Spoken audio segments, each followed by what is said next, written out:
What's up, guys? Welcome back to All Access Pass. My name is David Correa. I am your host. And after a year and 2 months, we are back and better than ever. Guys, I want to thank you if you stuck around with me this entire time. I've had a lot of personal stuff going on in my life with moving and a couple deaths in the family and things like that. Nonetheless, we are back and we have a great episode for you today. Today, I'm talking with Jon Weiss of the National Independent Venue Association, and Jon is going to help us understand a little bit about what they do. And he's just an all-around nice guy to talk to. I had a really good time talking to him. And here we go. Without further ado, Jon Weiss, National Independent Venue Association. Thanks, guys. All right, what's up, guys? I have Jon Weiss with me today from NIVA, or National Independent Venue Association. How you doing today, buddy? Good, doing well. Awesome, man. Well, I'm actually doing pretty poorly, but all things considered, in this exact moment, I'm okay. So yeah. Perfect. Well, I'm glad that I could be in your okay moment for the day. Yeah.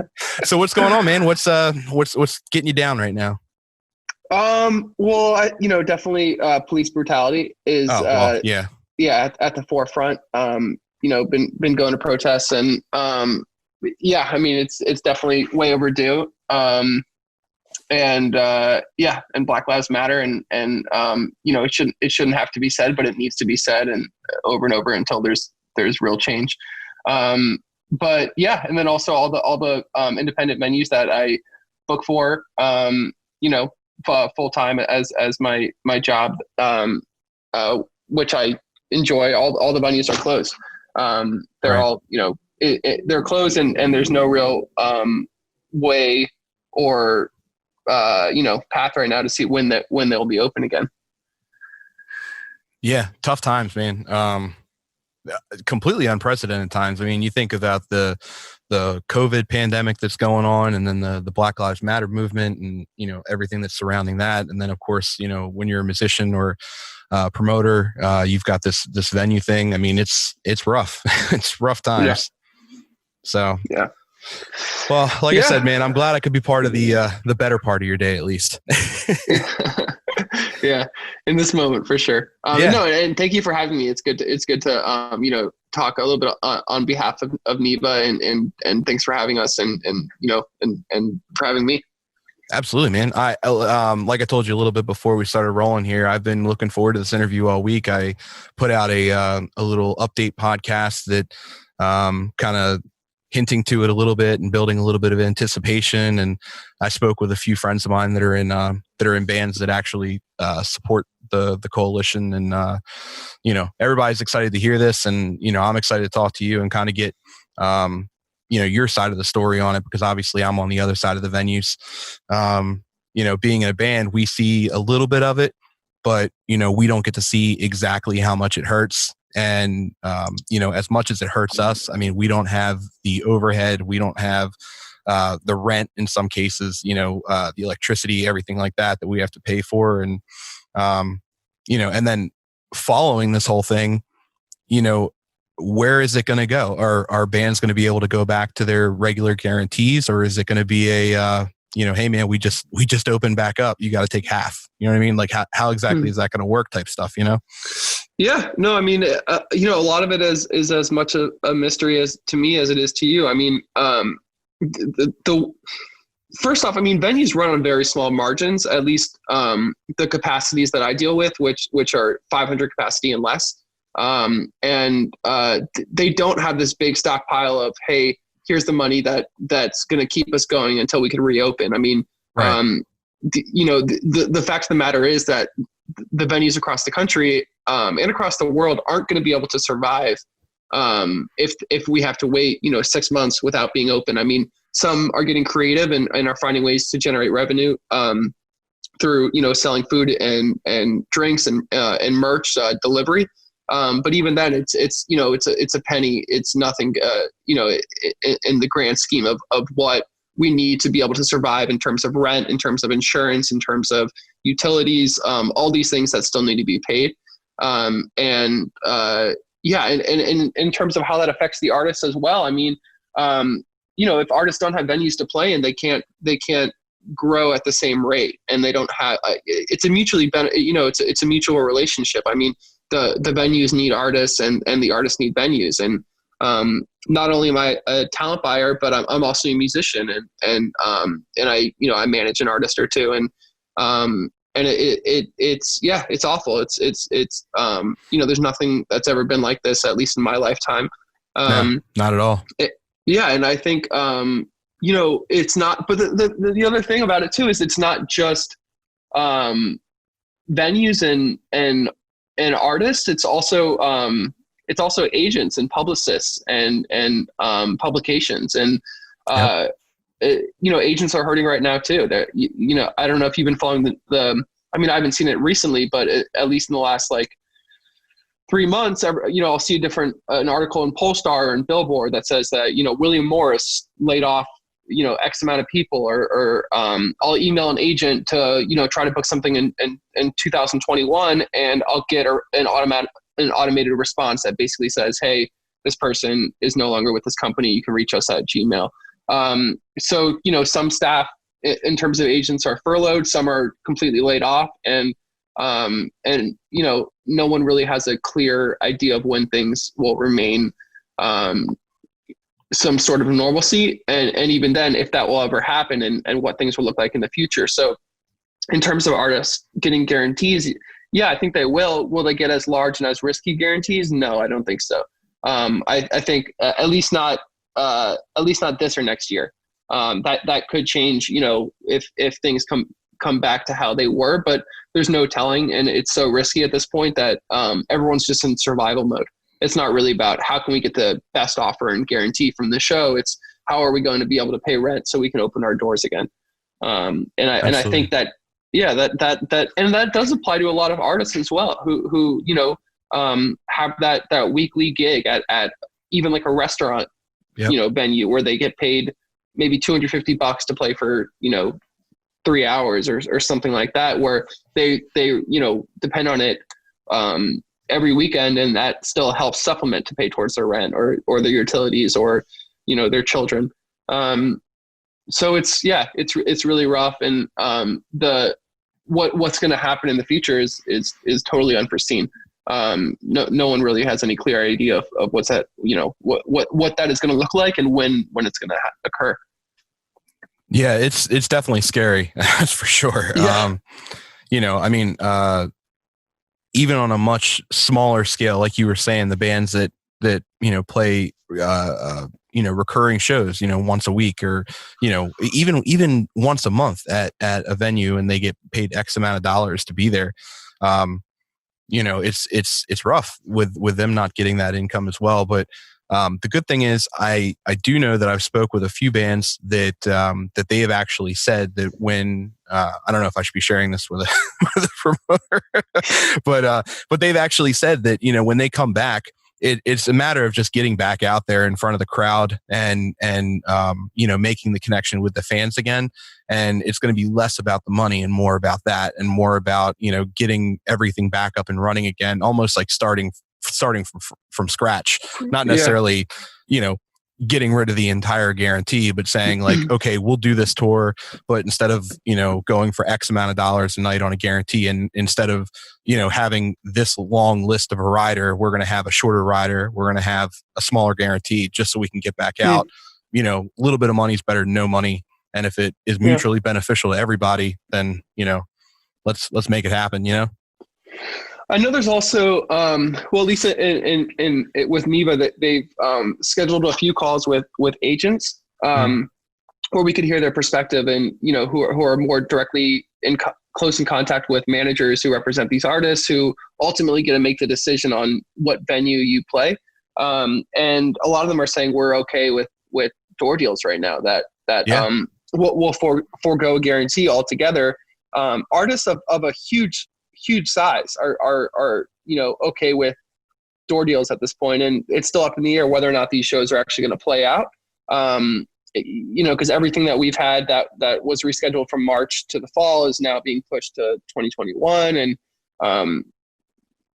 or at least holding dates in 2021, and no one really knows how that's going to look. But I think artists definitely still need to get paid. But I think they're going to be getting paid in a more fair way in respect to the cost, because there's costs on both sides. I mean, if you're renting a van and you're getting a bunch of people to take off work to go on tour, and eat and drink on the road, that's a cost in itself. And then the venue also has to pay the staff and pay rent, and pay utilities and insurance and security. So it goes both ways. And I think we're going to see a lot more of a, it kind of evening out a little bit, but yeah, it's tough too. Cause, the big, like Live Nation, AEG, they kind of raise, what the independent venues need to send in order to be able to get a show. Because if they're sending, X amount or whatever, like let's say they're sending an artist $5,000, an independent promoter knows they can only afford to send $3,000. The agent will most likely choose the bigger offer, or they'll tell the venue, hey, you have one chance to match this offer, or the show's gone. So I think we'll see less of that kind of like tactic, but I don't think it'll be gone forever. And I think independent venues will be competing with the big promoters soon again. But yeah, maybe in the immediate future there'll be some lax on both sides. Yeah, fingers crossed for sure. Yeah. So you kind of got into it a little bit, and I think maybe we should have started with this, but just so you know, my listenership for the podcast is mainly bands and fans of bands. I don't have too much in the way of listenership for promoters and venues and things like that. So for the person who really doesn't know what this is all about, can you kind of give a rundown of, I guess, the history of this? I know it hasn't been a very long history, but the history of this, what you guys are about, what you're trying to do, and most importantly, what promoters and venues are able to do to get on board with this to kind of lend a helping hand. Yeah. So, I mean, the NIVA is the National Independent Venue Association, and it was created, I want to say in early April to help venues survive. Basically, it's an open membership where if you represent a venue, you can join. It's free, and the goal of it is to band together to create change in legislation to make sure that that these venues can survive past the how long it's going to be until we can open again. There's been like a heavily circulated statement that we are the first to close and the last to open. And if you look at least in DC, there's phase 1, phase 2, phase 3. None of those include music venues opening, and the like specifications that they made about a music venue being open was like, I believe it was 5 people per like 10,000 square feet or 5,000 square feet. I don't remember exactly off the top of my head, but it was outrageous. It was basically like if you have a 500 capacity venue, you could have 25 people in the space that, as an audience. And there's just no way any venue can survive. I mean, the smallest venue I represent is a 100 capacity venue on H Street called Pie Shop. And they can't open it with 5 people in the space. It wouldn't make sense for anyone. It wouldn't make sense for the band. It wouldn't make sense for the staff. It wouldn't make sense for the venue. It just doesn't help at all. And so this legislation and also the like how each state is opening up, none of it really has the voice of venues that are hurting right now. And so NIVA was basically made to help make sure that these venues are represented in this future legislation. And some of that is even like, one of their main goals is to modify the PPP program to make sure that it can be extended for a longer period of time for venues, and that the specifications can work for them as opposed to against them, because there's no real voice for independent venues in Congress and right now. And so like NIVA was created as a need, as something that, a need for survival. And it's a rare thing too, because it's venues of the same city working together. And a lot of times venues view other venues as competition. not all venues. I mean, personally, the main venue I work with, Union Stage, we're an open promoter, so we work with all the other venues across town that are open with it. But there are a lot of venues that aren't open to it, and for the first time, we're talking and working together. Yeah, that's great. Yeah. I actually have I have the website pulled up right now, and just kind of scrolling through here, trying to scroll as slow as I can because there's so many venues. So many venues. Yeah, I think there's over 1,300 at this point. And I think about 90% of them can't open or won't be able to open if there isn't help, and we're not allowed to open within 6 months. So it's brutal. It's brutal, and we're all hurting. What people can do, artists and bands and anyone, your friends and family.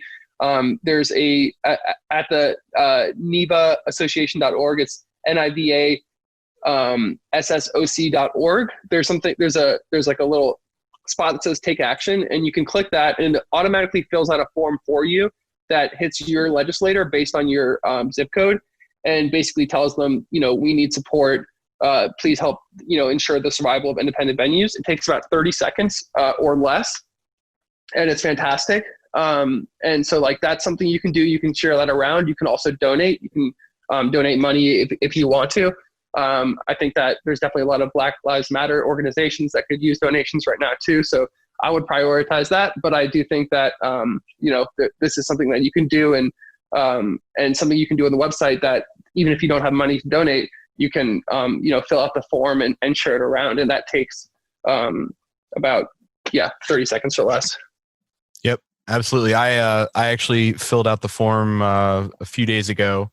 I'm showing in the video here how to find it here, but yeah, it's the you go to this take action, scroll down. This is the form. It's super easy form. This is what Jon was talking about. It's already pre-filled out.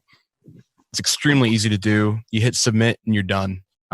Takes 30 seconds, and you can really make a huge difference in what's happening for venues, and getting everything back up and running again. There's also like Jon said, there is the donations. You can donate right here, which is really nice. And then you can also buy merch. So I actually got this shirt here, the regular black Save Our Stages t-shirt. But they've got everything here. They've got totes. They've got women's cut, men cut. It's there's a lot of good information on this website, and I just implore you to check it out and see what you can do to help, because this is definitely a worthwhile cause for sure. And then if you look over here, we got, this is the, now, did you guys start this hashtag, the hashtag Save Our Stages? Oh man, that's a good question. I am not sure if we started it or not, but it's a great hashtag.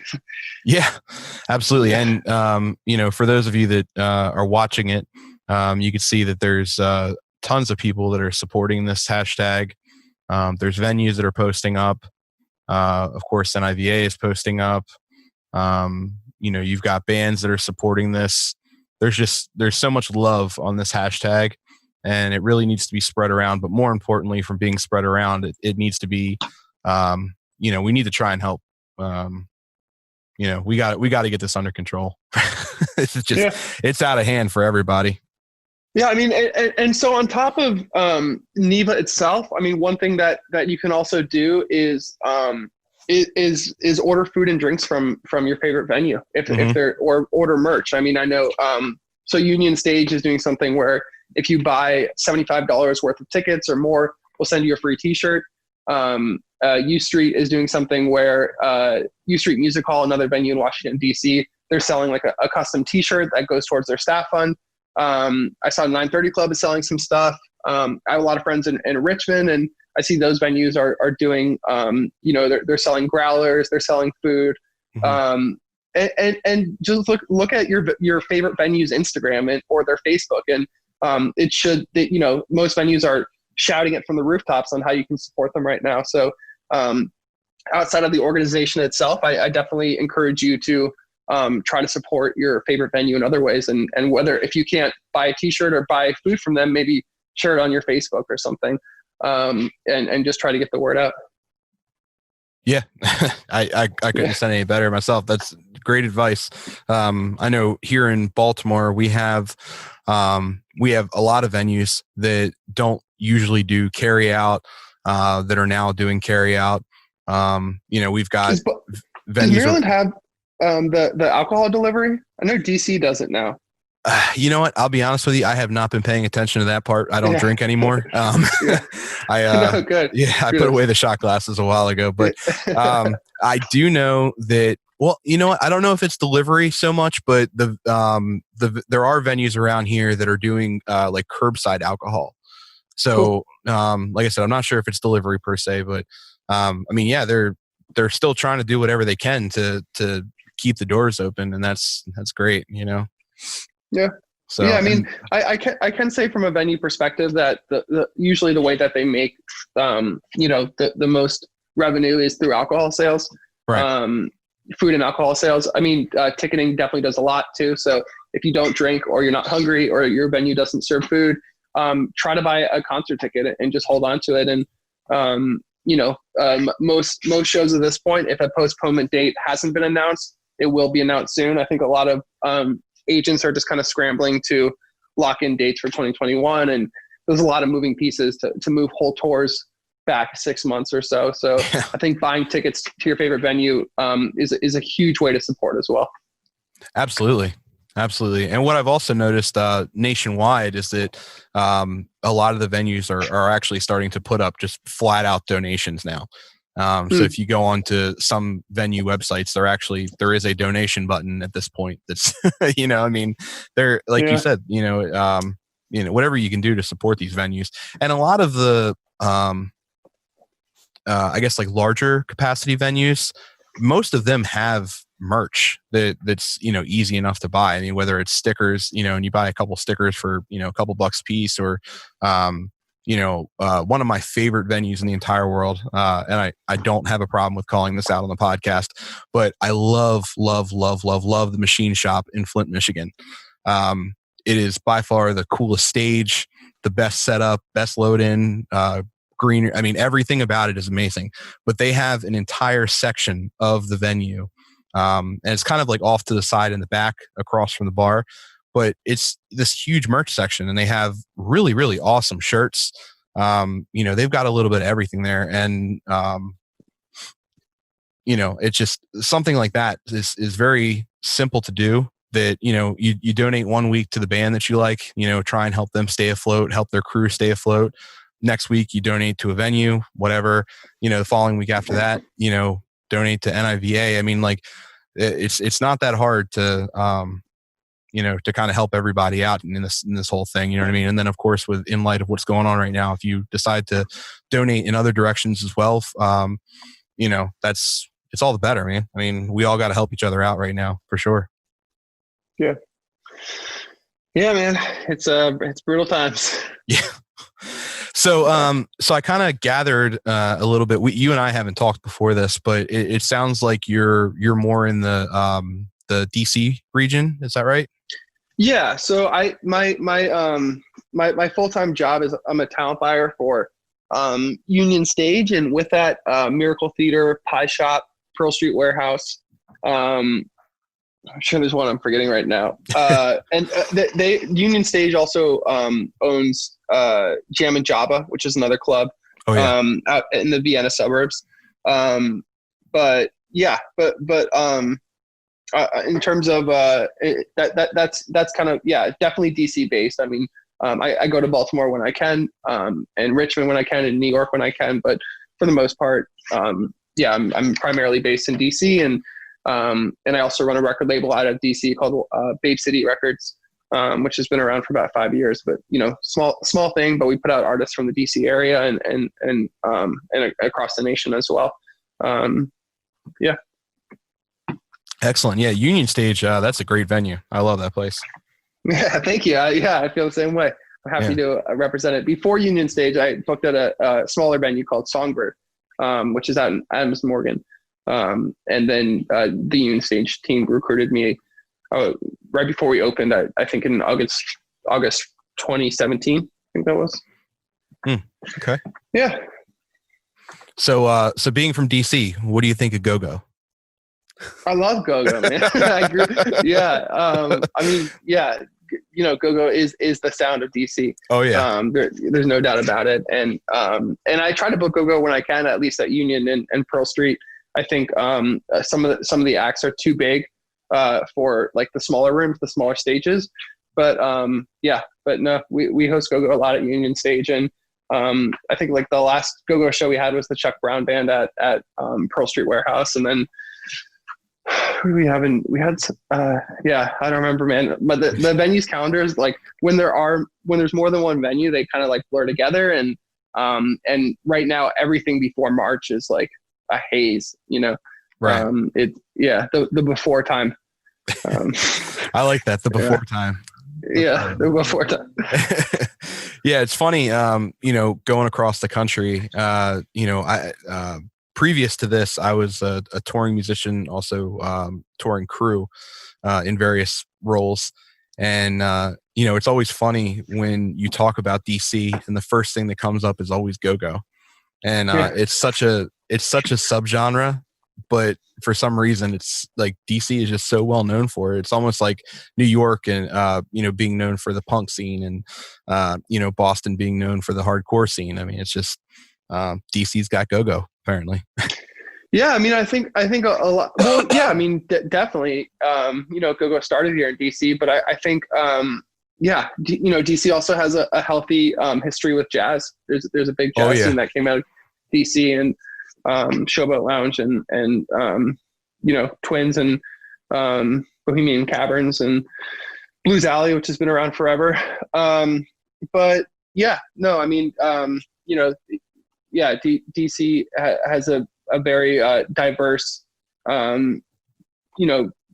is very diverse in the genres that come out of it. I mean, I think right now there's a lot of really, really fucking good hip hop coming from DC. There's a lot of good rock coming from DC as well, and like soul type stuff, and good jam bands too that are coming up. I think, I mean, a lot of that too. 930 Club has been around for 40 years, and they've been putting on a lot of bands for a long time. And Howard Theater is also, a historic one. They haven't been putting on as many concerts recently, but that's still a great venue that a lot of great artists came out of, and there's no doubt about that. Yeah, absolutely, man. And the biggest thing about it is I feel like I sound like a like one of those what is it, GNC or not GNC, the online sales TV show. What was that? GC. I can't remember what it was, but the you know what I'm talking about though, the TV channel that like sold like play jewelry and things like that for like $500 and 10 easy payments of $5. But no, I hate to keep harping on it, but a lot of bands got their start from some of the venues that are listed on that are a part of this coalition. And there's an even larger number excuse me, of really, really intense memories for a lot of people at these venues. And to even think that they're gonna have their doors closed because of this pandemic is just completely heartbreaking. I mean, for me personally, I grew up like I said, in the Baltimore scene. And, we had Record Theater in Towson, which was, an amazing venue. It's gone now, right? It is gone, unfortunately. But I did see on Instagram today that there was a post that was Record 2.0. And that's all it was. So I'm thinking that maybe Record Theater is coming back. And if that's the case, that's going to be huge. Terrible time. Terrible timing. But it's also for like the older school guys, like the old heads that are used to Hammerjacks in Baltimore. Now Hammerjacks is being rebuilt, and that's huge. That's almost as big as like if CBGBs came back from New York. For the Baltimore scene anyway. So but yeah, like we lost Record Theater, and that was terrible. And I don't know the circumstances behind it. But I would imagine that it's probably financial, which is why most venues close, unfortunately. We lost Fletcher's down in Baltimore. That was another one.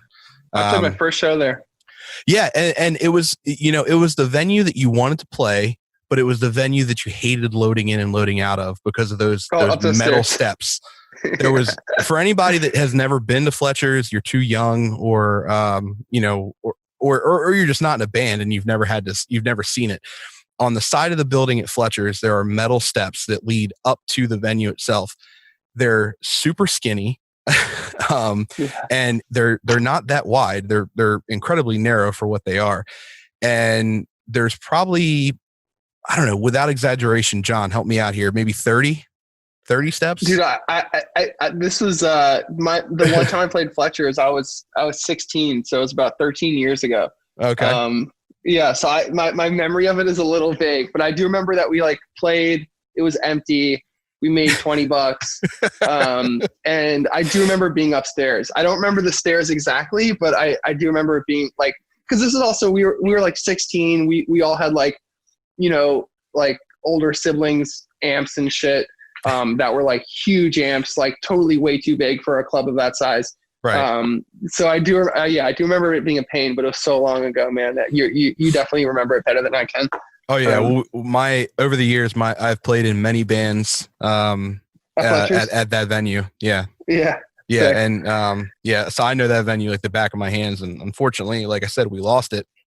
Yeah. Which was that was a tragedy in and of itself. And I don't know if you remember, back in the day, Matt Davis from 98 Rock, he had the Noise in the Basement, and that was there every week at Fletcher's. And I remember, going there on, I think it was Monday nights, and seeing all these local bands for $5. And it was, you couldn't beat it.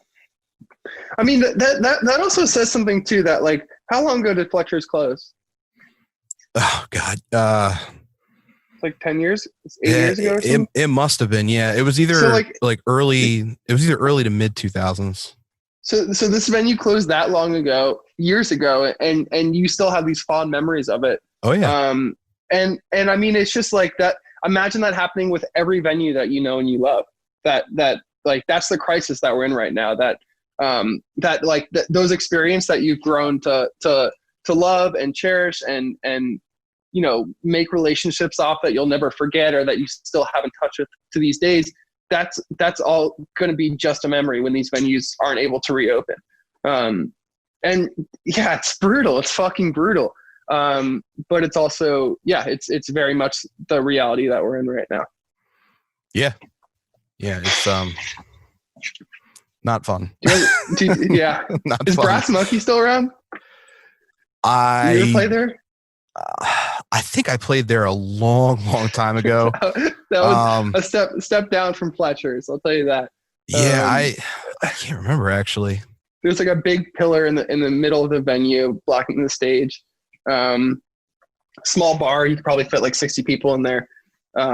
Yeah, that's fine. That's another venue that I played in that band when I was 16, and I was wondering if they're still around too. Yeah, probably I'm not sure offhand. The biggest thing that worries me, I don't want to see any venues close. Let me just make that blatantly clear. But the thing that kind of worries me about this whole thing is the venues that have such a rich history attached to them, for better or for worse. And, and thinking about those venues closing, we've got venues that were closed, and I believe they're open back up now, but there was, what was it? Stone Pony, I think it was, in New Jersey. Was it Jersey Shore? I think it was, the Stone Pony down there. And, when the hurricanes came through and wiped out New Jersey, they were gone. and that was traumatizing for me because, that venue had a lot of rich memories for me personally. And, I know that bands love that venue too, because it's probably the biggest green room on the planet. It's a little bit of a walk from the venue, but I mean, it was such a great venue, and luckily, if I'm not mistaken, I think they were able to open it back up. I know they're at least doing like outside shows, but yeah, thinking about something like that, or even something with a little bit less of a happy memory. You know what I mean? Like you think about Alarosa Villa in Ohio, and I'm not sure if you are, if you remember what happened there, but Alarosa Villa was where Dimebag was shot. So for me, being like a big metalhead, going to that venue was surreal for me. But then actually going back in the green room, they kind of, and this sounds so sick, but they actually left like the bullet holes in the drywall. So like when you walk onto the stage, when you go over to stage left, there's, because the gunman came up from stage right. I'm getting choked up thinking about it, man. But yeah, like you look over stage left and there's actually holes in the drywall, and then when you go into the green room, which is just off stage left, there's more bullet holes, and people have like bands over the years have wrote little tributes and things like that, and that's not necessarily a happy memory for anybody, but just thinking about that venue closing down is just it's intense. Yeah, it's terrible. Yeah, it is. It's awful.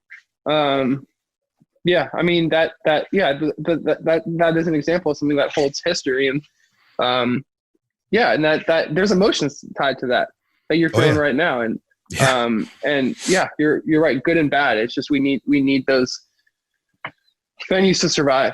Like another example is Great Scott in Boston. Small venue, I think it's 200 capacity.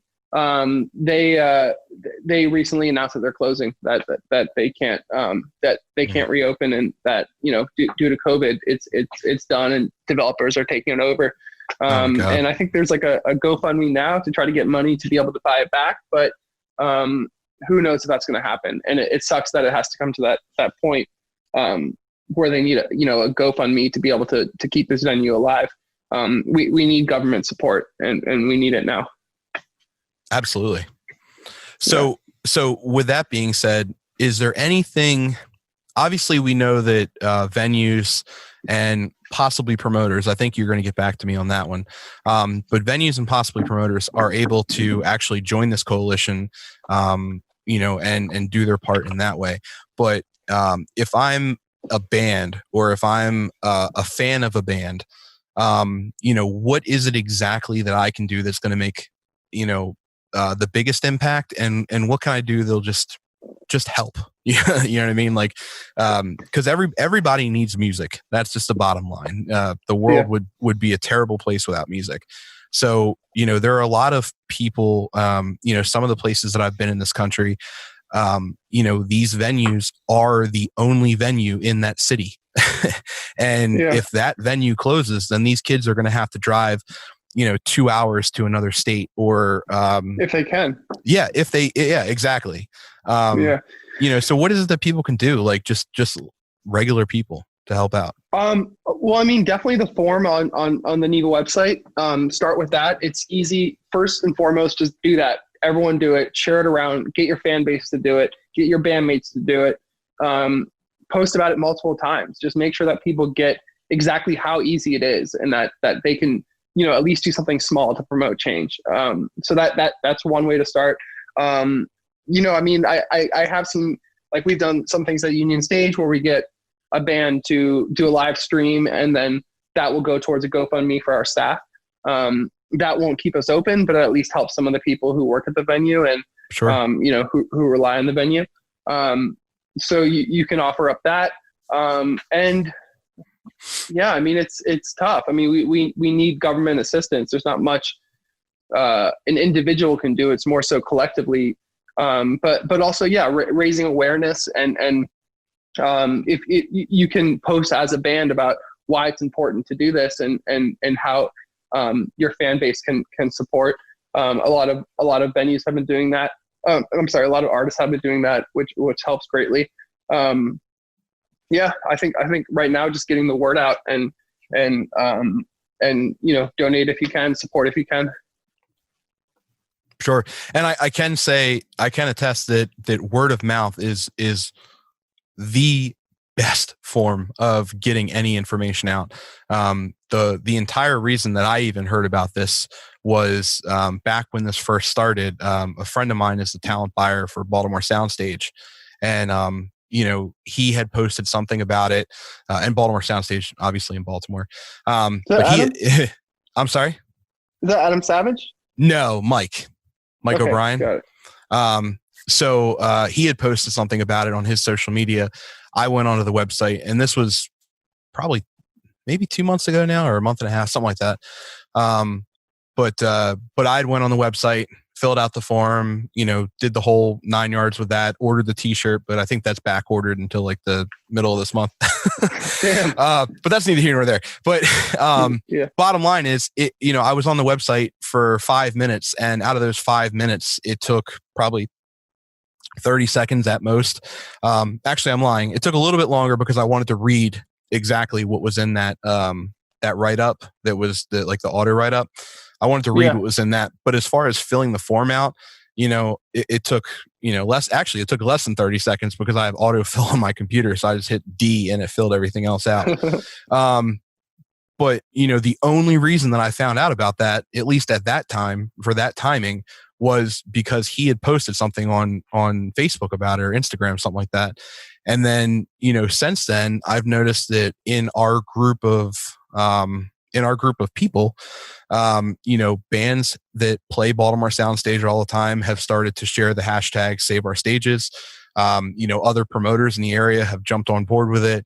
You know, it's just it just spread like wildfire, you know, and, you know, that's huge. You know what I mean? Just get it out there, get the word out, and, you know, make a difference in this, because without venues, we have no music. And, you know, I'm in a band personally, and, you know, we like to live stream, you know, that's fine. But, you know, the people that are watching the live stream, they don't get the same satisfaction out of it as if they were standing 10 feet away from the band. And the band doesn't get the same satisfaction out of it because, quite frankly, we like to hear people, you know, yelling Freebird, even though we hate it at the time. And, you know, we like to have, you know, drunk dudes spill their beer on the sound guy's monitors. And, you know, like these are all things that can only happen at a live show, you know, and without these venues, that doesn't happen. Yeah. Not at all. Who'd have thought that we'd be missing people shouting Freebird from the audience? Exactly. What a world. Exactly. Yeah. I mean, you think about when you're on stage, all the terrible things that you hate when you know, looking out into the crowd, and now it's like all of those terrible things. It's like you know, you wouldn't necessarily kill for them, but I mean, you would definitely hurt somebody for them, for sure. I mean, you know, you really miss stuff like that, you know? And, you know, for me, the thing that I miss the most, and it sounds so weird, and I know you're probably going to think different of me, but you're a musician, so you'll understand. So the thing that I miss the most, honestly, is I play drums. And when I really, really, really get into it, my mouth gets so dry. I mean, like, it is the worst cotton mouth ever. And for some reason, that's always been my cue that I'm having the best time of my life when I'm on stage. I don't know if that's weird. It sounds weird coming out of my mouth, but yeah, it's different for everyone. I get super anxious before playing the whole day. My heart starts beating really fast, and I feel super anxious about playing. And then, like, the minute before I go on stage, it disappears. There's just like that anxiety turns to excitement, and that feeling I haven't felt in a long time. Yeah, that adrenaline, you can't explain the adrenaline rush. You know, and the fans get it too. You know, the tension in the room is palpable at you know, some of these shows where, you know, especially for the bigger bands that come through. You know, we have a lot of good music here in Baltimore, and, you know, luckily we're a good market. You know, but we're not the same market as like LA, where, you know, California, they have such a market out there that, you know, huge bands love going there. But, you know, Baltimore, sometimes we don't get, you know, every single tour package that comes through on a bigger scale. So, when you've got these big, huge bands coming through, these kids and, everybody is just, it's tense. And then once they go on stage, it is loud and these people are happy. They're crying. People use this as an excuse to propose to their significant others. I mean, I've seen so much good stuff happen at shows, because of the band playing and the venue that's allowing the band to play there, and the music that's being, spread out across also the speakers. Just the people, man, just like going outside, whether or not you smoke or not, and just like talking with someone, striking up a conversation, or being at the bar outside of the venue room and grabbing a drink and talking with someone else about, maybe it's an intermission or maybe it's before the show and you show up early and you grab something to eat there. It's just like, there's something that's uniting about knowing that you have the same music taste as someone. And it's not like when you just show up to a bar, it's like, okay, we both like the same bar. But when you show up to a music venue, it's like, okay, you're here for the show, I'm here for the show, we're both fans of this band. There's like something that just automatically clicks. And I miss that. I miss that more than I miss, going to a restaurant or going to a whatever the fuck, alternatives there are for social gathering. I mean, I think there's something really, really special that happens at small independent venues that will be lost forever if something doesn't change. Yeah. Well, hopefully it changes soon. It seems like things are starting to move, I guess, in the right direction. But it's still, there's still a lot of feet dragging from our government as far as opening things back up, and both on local and national scale. But one thing that I've noticed is that a lot of restaurants are starting to open for like outdoor music, which is good for my band. We can bust down to acoustic and do a little 2 or 3 piece acoustic set, and get back out there. We're playing this weekend, so that's going to be our first time back out. You're playing this weekend? We are. Yeah, we're playing at Jimmy's Famous Seafood down in Baltimore with Joey Harcum. So nice. Yeah, so I mean that's going to be our first time back out, since this whole thing happened. And that's outdoors? It's outdoors. Yeah. Yep. Oh. And they can't do the full band yet. I guess it's something with the licensing, like a liquor license issue. But yeah, they're able to do acoustic, and so we're going to go there as a 3-piece and, have a little fun. That's awesome. Yeah. At least hold us over a little bit longer. Yeah. So absolutely, man. So what, I guess, how do you see this all playing out, or how would you like to see this all play out? Because obviously this is not going to go away. The NIVA is here for good. We can't just, have it open and then, go away once everything is up and running. So how do you foresee the future of NIVA, and how do you foresee the future of just the entertainment business as a whole for venues and bands? I mean, how I foresee it, I think your guess is as good as mine at this point. There's it's tough, man. I think it's gonna happen slowly with things reopening, and a lot of venues right now aren't gonna make it. I don't know how it will look within a year. I mean, what we need is government assistance, so venues are able to, pay either a percentage instead of a flat rent, percentage of sales, or what they're even capable of making in sales until things remain normalcy. And then the question is, are certain demographics, like older people, going to stop going to shows until there's a vaccine? And how will that affect overall, shows and touring markets in general? So it's hard to say, man. I mean, I don't know how it will play out. I can tell you what I want, and that's what I want. I want fans to be safe and healthy and be able to attend shows and for things to be normal. But what's going to happen, how it's going to play out, it's a mystery. Yeah, I hear you, man. Yeah. So, all right, bud. Well, sorry, I don't mean to leave it on a low note. I mean, shit is bad right now, man. Yeah, I mean exactly. Yeah.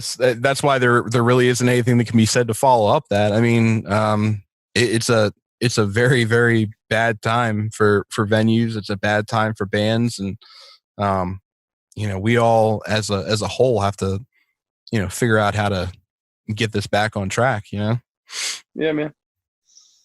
Yeah, and thank you for having me. I appreciate it, and yeah, I mean, this is still a great step by raising awareness, to your followers and asking what can be done. Those are important questions, and I think it's changing too. I mean, hopefully we can have another conversation under better circumstances and talk about how things have changed.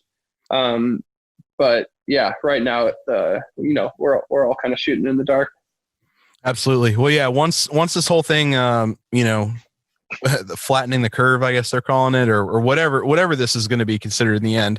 Once this whole thing opens back up and venues are running smoothly again and everybody's healthy and happy, I definitely want to have you back on the show and thank you. Because what you're doing every day with this organization, is keeping the entertainment business alive. And I don't know if the board over there at the NIVA or the people that help run this, I don't know if they get enough praise, but for putting in all the hours and trying to raise awareness for this and get people involved. So I definitely want to take a moment to 100% thank you for that right now. As a musician, as a former, tour manager or tour crew, I want to personally thank you and everybody over there for doing this. Yeah, I mean, I can't take that credit. I want to thank them too. I mean, we like in those first few, because the big thing too is NIVA provides resources. It's kind of like, okay, let's all talk on this group call. What are you guys worried about? All right, let's get an agent perspective. Let's talk with the agent and see what they're worried about and what they think. And it definitely makes you feel better, even though no one has answers, to know that we're not alone in this, that it's not just Baltimore, it's not just DC, it's everywhere. Oh, yeah. And that's definitely something that NIVA has ultimate, huge thanks to them as well. Yeah. I feel the same ways. Yeah. Awesome, man. Well, once again, thank you so much for being on the show. Thank you to everybody over at, I'm going to say it correctly this time, NIVA instead of NIVA. Yeah. Thank you to everybody over there. I don't even know if it's, I've been saying NIVA, but maybe anyway. Which one of us is right, man? Which one of us is right? We're gonna have to get with follow up. Yeah, who's the what was her name? Audrey? The CEO? There's Audrey, the president. Dana? Yeah. Is it Dana? Oh no, there's Reverend Moose, who's one of the big people, but there's Audrey Schaefer, who she's in charge of publicity at 930 Club, and she's on the board and kind of organizing all the press, and that's how she introduced me to you. Okay. So yeah, she might be able to, but I think either one's fine. I think acronym or not. Yeah. Yeah. Sounds good. Well, I'll look into that as well. And I'll follow up with an email with you on that. But yeah. So everybody knows it is NIVA, NIV and then ASSOC.org is going to be the website. The hashtag is #SaveOurStages. Like I said, go on the website, go to the Take Action tab, hit Take Action. The form is already filled out. It takes 30 seconds. Just do it. I mean, there's really nothing. I don't know how else to say it. Just hit the damn submit now button after you fill out your information and get that off to, your local Congress people. And another thing that I forgot to mention about that is that I can't show it right now, but when you hit submit, it actually shows who the email is going to, which is a really cool feature. So for my district, I guess, it actually shows the Congress people that this email is being sent out to. So you actually feel like there's, more substance to you hitting that button. You know what I mean? Instead of just having a form that's already filled out, you hit the button and you're done. So that's great. That's a nice little action that they have on the website. But then of course there's the merch, there's the donate. You can look into seeing if your favorite venue is on here. If they're not, send them a letter, get them involved, talk to your friends, talk to the bands that you know. Just get the word out, people. That's all we got to do. We just got to get the damn word out. So save our stages. Thanks for having me. So, all right, Jon, I appreciate it, buddy. And I will talk to you soon, hopefully on better circumstances. Yeah, no, that sounds great. Thanks, David. Appreciate it. And yeah, let's connect soon. Absolutely. Thanks, brother. Yep. Thanks. Bye. Bye.